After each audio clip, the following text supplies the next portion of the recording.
let's talk about the superfruits. All right, these fruits, I think of it, the power of three: berries, cherries, and pomegranate seeds. I want everyone to say it: berries, cherries, and pomegranate seeds. One more time: berries, cherries, and pomegranate seeds. Okay, these are some of the most powerful phytonutrient foods that we can consume. So these are superfruits, literally, and we don't have to get locked into just like blueberries all the time. Again, diversify. Blueberries, strawberries, blackberries, they have a wide range of components that actually help the brain in different ways, and they help other parts of your body, of course, but we're focusing on the brain right now.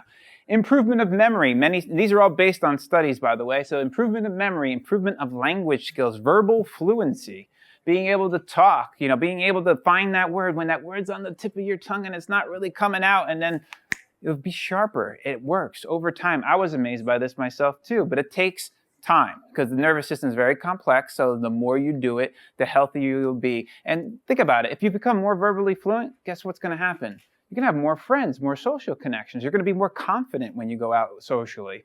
A lot of us, one of the biggest things I do with psychiatry is how isolated people are becoming. It's interesting how interconnected technologically we are, but how we actually are is isolated. People have never felt more alone in our history than they do today. We don't live in these big families now. We're all isolated out, and and because we're texting out, we lose these language skills, these abilities to kind of talk to each other, to look at each other, read each other's verbal language.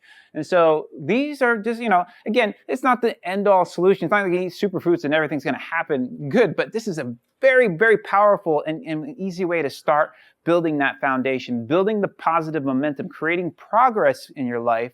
Because once you have progress, wherever you are, when you're progressing, do you feel good or do you feel bad? Yeah, so progress equals positive feelings.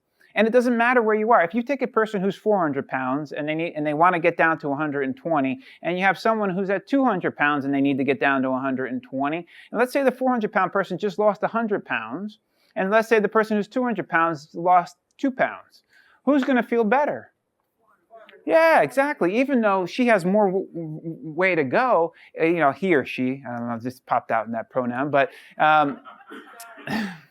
what do you say?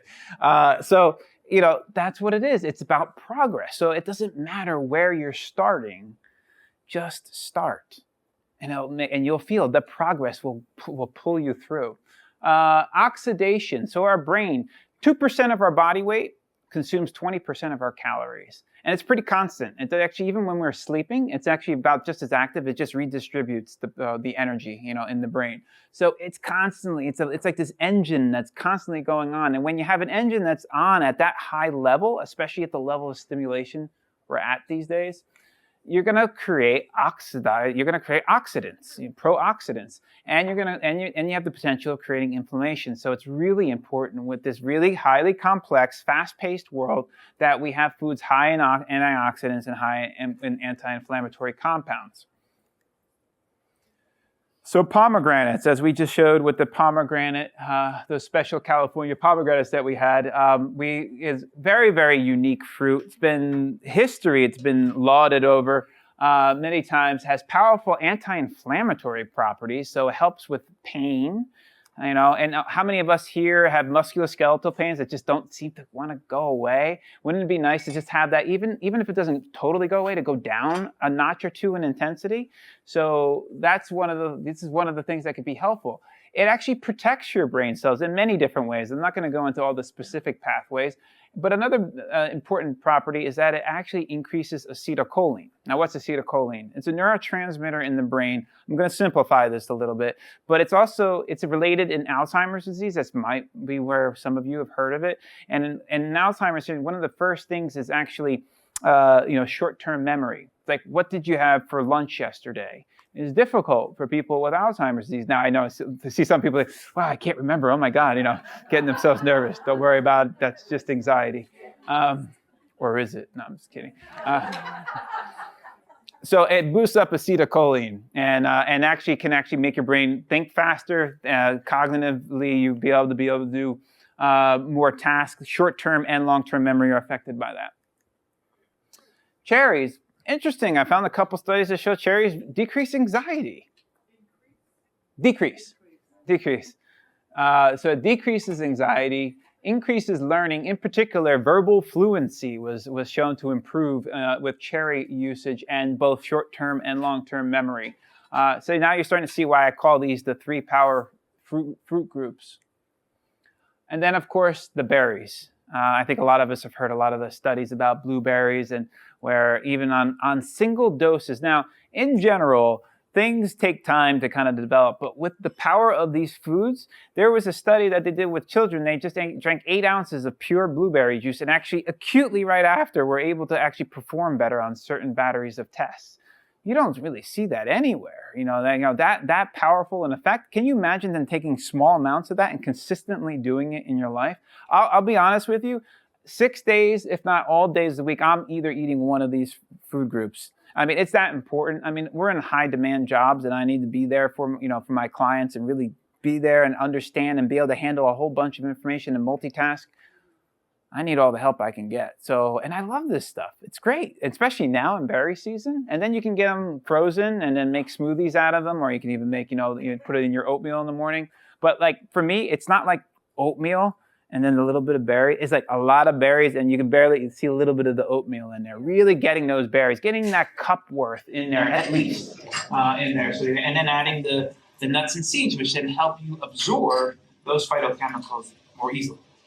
Actually affects neuron communication, actually improves the communication between your neurons. You can imagine like the 2 neurons right now, you're not eating berries, like they have the old kind of can and a little bit of rope, and the other one, it's 2 teenage girls and they're trying to communicate with each other through this method. Eat some berries is like giving them smartphones, and now they can go and communicate at that level. So nerve growth actually promotes that, as we saw before. They protect with nerve growth and nerve protection as well. They put different situations where they put brains. Typically, obviously, they don't do this on humans. They're not going to subject them to that kind of toxicity. But there's been so many studies that it does warrant our attention, where they give them certain types of drugs like PCP that shows damage in the brain, where if they gave them that, they would be able to, when the brain gets damaged, they give them these kind of products that actually repairs the brain even after it's been damaged. Or if they take it beforehand, it never gets damaged in the first place. So we showed off the pomegranate coconut salad. We went through that already. So these are a couple other recipes that we're going through. We have a little bit of time. Again, brain boosting blueberry cherry salad. This is one of the common ones. I think it's simple. I think you guys are pros at this by now. But this is just simple. Frozen blueberries, cherries, ice water. You can use mint and basil leaves or alcohol, vanilla extract. I mean, you can add all kinds of interesting things. And just you can even jump outside the mint and basil range. I mean, you can add like interesting herbs like sage and certain ones. And you're like, what? How would that work? But play with things. It's actually fun. What you do is I'll blend some of that stuff, and then I'll take like it out and I'll take one at a time and put different herb in there, blend it, just taste it. This is like, I'm like a mad scientist here. This is my laboratory. I'm having fun. Generally science takes a long time, but this is like immediate. You know whether your experiment was a success. Does it taste good or boom, you know. And you just have fun with it. Make the mistakes. That's how you're growing. It's not a big deal. So cherry chocolate ice cream. So we have the natural cocoa powder, and then of course soy, hemp, or almond milk using avocado. So I really like the avocado effect on ice cream. It really helps those phospholipids that are in there actually really help kind of cream it up, smooth out the texture. I think that's one of the difficulties because we're not really cooking it like a way where the powder and everything gets well incorporated. So what I do is I like to put the avocado and the hemp and whatever fluid I'm going to use, almond milk, hemp seed milk, any of that stuff. I put that in first, and then I put the cocoa powder in first. And then I turn this sucker on, and I let it go for about 2 minutes. And I just really let the fat, because remember, cocoa powder actually gets better absorbed in the fat. So you're really blending it up so that it'll lose some, sometimes when you taste that, you get that powder consistency, and, you like better texture. You want it to be smooth. So that's one of the tricks I learned over time. And I just let it run for about 2 minutes, and then I stop. Then I add more fluid into that, and then we go in that way. And that way you can get a smoother texture in your products. And then, of course, using almond butter. You can use all kinds of butter. Cashew butter is great.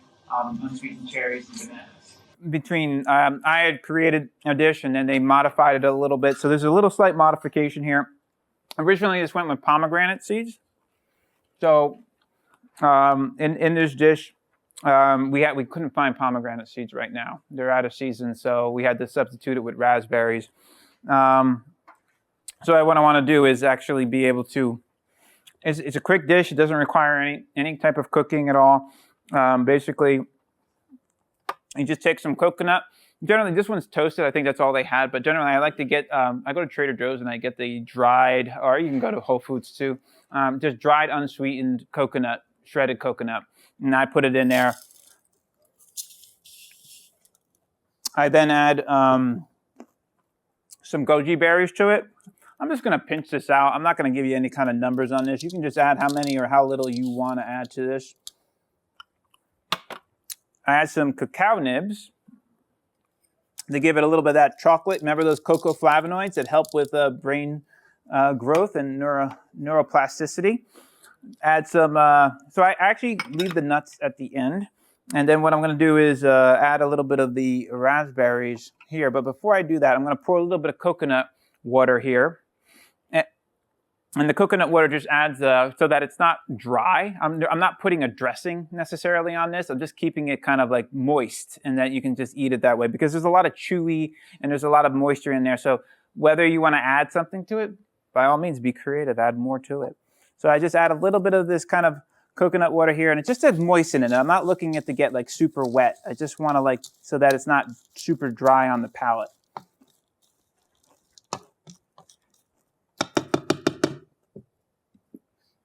Okay, then I'm going to add my nuts.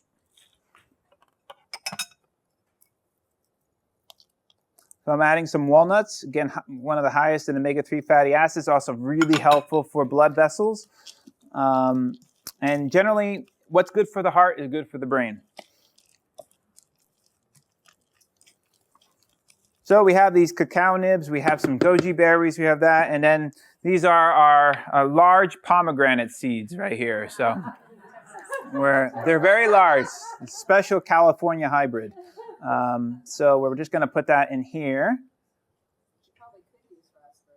You could, and that's exactly right. You know, you start to learn, make it your own. If it's not available, you know, you could easily substitute. Now, like for instance, in this one, if you're using raspberries, you're thinking, all right, well maybe, and you taste it and you're like, oh, it's a little more sour than say the pomegranate seed. So then you need to just know, I need to add a little more, maybe the goji berries or something else as a sweeter element. So you're just making the slight adjustment so that you don't have to be rigid and locked into the recipe. You start to learn the principles and you apply it. So stir that around. Looks a little different, but it's all good. And then they added this nice romaine lettuce, and then you just top it on there. And romaine's a cool lettuce because it really has that kind of sweet taste to it, so it can cross that bridge over from sweet to savory. And this is kind of like balancing. This is like a balancing act between those two worlds.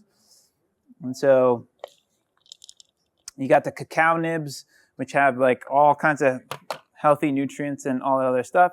And so we're putting it right there. So. And how long did that take? Took no time.